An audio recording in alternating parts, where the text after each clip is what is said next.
Hey, it's Ryan. This is Jordan. I'm Ryan. We're going to tell you how to do your pizza kit from this weekend. First thing we have is a piece of dough. It's about, I think it's 10 ounces. I didn't measure this one. Before you get down, feel it. It should kind of feel like a baby cheek or your cheek. You know what I mean? A little soft, got some life in there. We're gonna have Jordan do it. I work with dough every single day. Jordan's a chef. He doesn't work with dough every day, so we're gonna have him roll it out. We found kind of a simple way to do it. And while he does that, he'll tell you about the sauce that we're using, cheese from the Rhine, and this is it. Yeah, so I'm going to try and work this the best I can. I don't know if you want to talk about the dough, Ryan. The dough is a whole wheat pizza dough. It's actually whoever got the formula from the bread kit that I sold a few weeks ago. It's that formula, but I put a little bit of olive oil in it, and maybe a little more hydration, just to stretch out a little bit easier for you.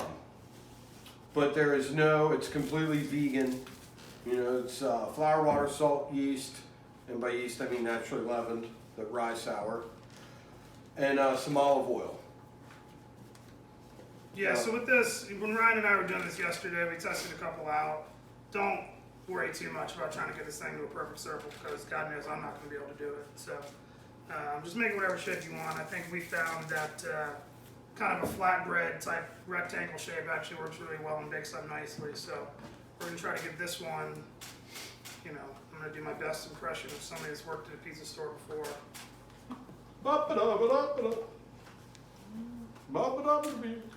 This is not how I expected my day to go, but we'll see. If you really want some guidance on how to shape a pizza, I'd suggest looking up Anthony Falco on YouTube. He's a good kind of resource. And that'll kind of get you where you need to go. As far as the sauce goes, well, I'm kind of trying to make this look okay. The sauce, simple, kind of like the dough. It's completely vegan. Super simple. It's really just onion, garlic, a little bit of chili flake, just enough to party. Sweated down in olive oil. Then San Marzano tomatoes cooked super slow. So it's really simple.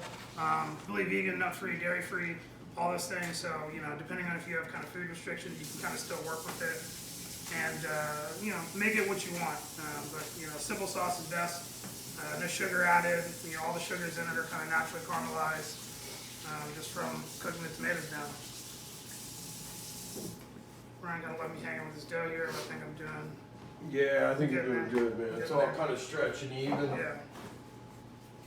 I always leave like a little tube around the side just for like a little expansion. Yeah. And I try and get the center of it about as thin as I can.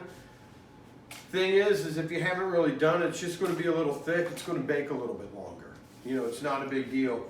I preheat the oven already to 450, and I'm going to kind of guess from there. I'm super lucky. I have a baking steel that I got off of a buddy of mine. It's actually called the Baking Steel. He's on Instagram. You can find him pretty easy. But that's what I do all my home baking in. I don't do a lot. If anyone's seen my other videos, I'm not real good at it. I usually work in a bakery. We're about there. Yeah. Keep pushing out a little bit. We're gonna take a little flour and we're gonna put it on the peel, just to create some ball bearings. I think that kind of brings up a nice point. I'm gonna put a little bit of semolina or durum flour in for this, so there will be a yellow flour with your kit. I think that'll help everything kind of slide off of there. You know, reverse. Yeah. That way it won't stick to anything. Alright, so we got kind of close to a circle. Forget about that. So with the sauce here, you'll be getting about 5 or 6 ounces of sauce, so just shy of kind of a full cup. About 5 ounces good. You know, more than that, and you're going to kind of sog down your crust. I'd get yourself like a nice little spoonful here, drop in the middle. And again, if you want to go a little heavier, a little lighter, it's your prerogative. I'm going to just do like a circular motion, spreading it out toward the do a little heavier. Again, you know, with this sort of thing, you know, let's be honest, Ryan's bread is, you know, Pretty crummy. yeah, no. You want to be able to taste the bread. You know, it's you know, pizza in its best iteration is going to be balanced. You know, Ryan put a lot of work into creating this dough, so you want to taste it. You don't want to just, you know, dump sauce on it. But you know, if you do, again, that's your prerogative as well. You paid for it, so. It feels good on sauce. All right, do you want to put a little cheese Yeah. on Cheese, there? we're just gonna rip chunks out of here. This is basically just whole milk mozzarella. That'll come from our good friends at the Rind. Good way to represent and support as many local people as we can. You know, the other thing is, if you're doing this with your kids, have them put some vegetables on here. Yeah. Like, don't skip an opportunity to feed them some green stuff. I mean, we're not going to make any green stuff, but Yeah, you know, make it rain with the toppings if you want. This is a good, kind of like Ryan said, support local. If there's somewhere you're shopping, you know, some of the places down at Family Market, anything you're getting delivered, maybe if you got a CSA going or something like that. You know, just throw something on there. I think, you know, rams are in season right now. If you have some of those sitting at home, make whatever you want. We're kind of giving you guys the most basic ingredients possible for a pizza. And then you can kind of make it your own from there, and that's the fun of it. And I think everybody probably needs a little bit of that right now with everything going on. So, feel good about the cheese coverage here. How do you feel? yeah, I think it's great. I think it's great. Hey, one thing we didn't talk about is this. We used this mezcal bottle because that's what we had sitting around. We just wrapped it in cellophane because not everybody's going to have a rolling pin. Clearly, we have a rolling pin, and we could probably stretch the dough however we want to. But we're going to go ahead and slide this in the oven now. Do you want to whip it off the peel? I certainly don't. Okay, I think good. that's sounds like I'm gonna switch it back to the back right now. I think we made it this far, and I don't want to Right. jinx it. Well, you know, that doesn't mean I'm going to do a good job at it. Yeah, most people, if you don't have a wine bottle at home, let's be honest, you probably do right now. Just kind of an easy way to get it started, and then from there, just have fun with it. Kind of use somebody slapping it back and forth until it stretches out a little bit. The goal is to get it as thin as possible.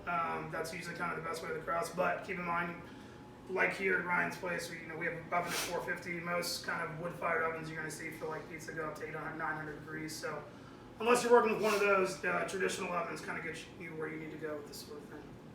Yeah, again, the dough is very alive. When you feel it, it's also at room temperature. Okay, so I pulled it out of the freezer because it's where I stored it. It's fine. It has some levain in it or some sourdough starter. That's how it leavened itself. So it came right back to life, thawed out, poofed up, and that's when I cut a piece of it off. We have it at 450. As you see, it's already starting to rise. It's only been in there for a couple minutes. We're going to bake it probably 12 minutes. I like a little bit extra of a bake on it, so I'm just gonna pull it out when it looks right. And I think you guys should just pull it out when it looks right. You're getting a pound of the dough, so you can make like 2, maybe 3 pizzas. If you want another pound of the dough, just say, hey, can I have more dough? Can I have more sauce? I don't have a bunch of the pizza boxes, but we can make as much dough and sauce as you'd like. So just, 1 per order and blah, blah, blah. So we're gonna eat pizza here in a little bit. Thank you.